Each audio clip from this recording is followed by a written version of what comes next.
auront un bon coup à jouer lors de la dernière journée dans 2 semaines puisqu'ils recevront Chartres, classé à la 3e place.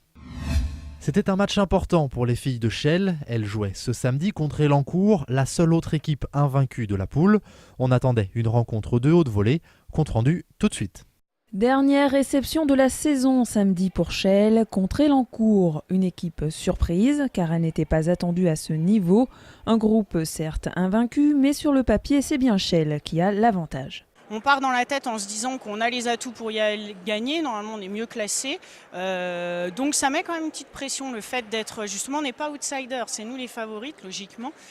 Donc non, petite pression quand même. Au contraire, je dirais que c'est plus celles qui n'ont rien à perdre, donc qui viennent avec les dents longues et qui vont essayer de nous faire dérailler, quoi. Depuis plusieurs années, Chelles rate de peu la montée en National 1. 6 tentatives ont déjà échoué et les joueuses ont tendance à s'infliger trop de stress sur les gros matchs. Cindy Fernandez gagne son duel, mais c'est bien la pression qui fait déjouer Clara Noyer. Une contre-performance à peine effacée par les 2-7 qu'elle a remportés. Après la défaite logique de la capitaine Sandra Vernet, l'équipe est menée 2-1. Un début assez moyen, mais rien n'est encore alarmant. Puis les Bleus foncés enchaînent les victoires, notamment avec la nouvelle licenciée au club, Nathalie Kaoro. Cette ancienne de Pro B affronte en deuxième match la numéro 1 d'Élancourt, moins bien classée qu'elle. Et c'est la locale qui finit avec le sourire. Donc premier set, en fait, je gagne dur, parce qu'il faut se mettre dedans. Comme j'ai pas de repère, je sais pas du tout quel classement je joue, etc. Donc premier set, je gagne. Deuxième set, elle gagne. On est à 1-1.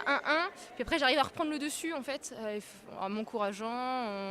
Elle a fait un peu plus de fautes. Là, je gagne 3-1, en fait. Chelles mène 6-2 avant les doubles. Dans l'un de ces matchs, Sandra Vernet s'associe à Clara Noyer. Elles forment un duo bien rodé, d'autant plus que sur le papier, elles doivent l'emporter. C'est ce qui se passe, mais en concédant un set, car gagner sur le papier n'aide pas à se concentrer. Des matchs comme ça, quand on joue des filles qui sont quand même plus faibles, c'est dur d'être dedans, d'être à fond tout le long. Donc on a manqué un petit peu d'attention. Je pense qu'on aurait pu plier le match à 3-0. Mais voilà, faut qu'on arrive à se mobiliser jusqu'à la fin du match. Chelles mène 8-2 après les doubles. Il reste 2 points à marquer et c'est fait sans trop de difficultés.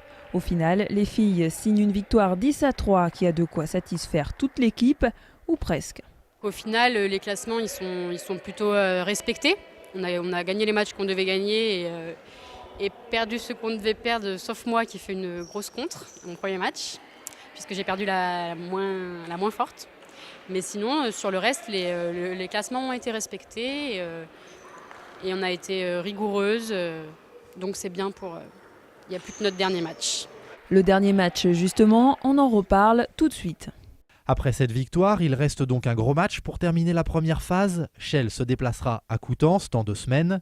Ce sera un peu la finale de la poule car si les Chelloises perdent, elles perdront aussi la tête du classement et donc la montée en National 1 qui va avec.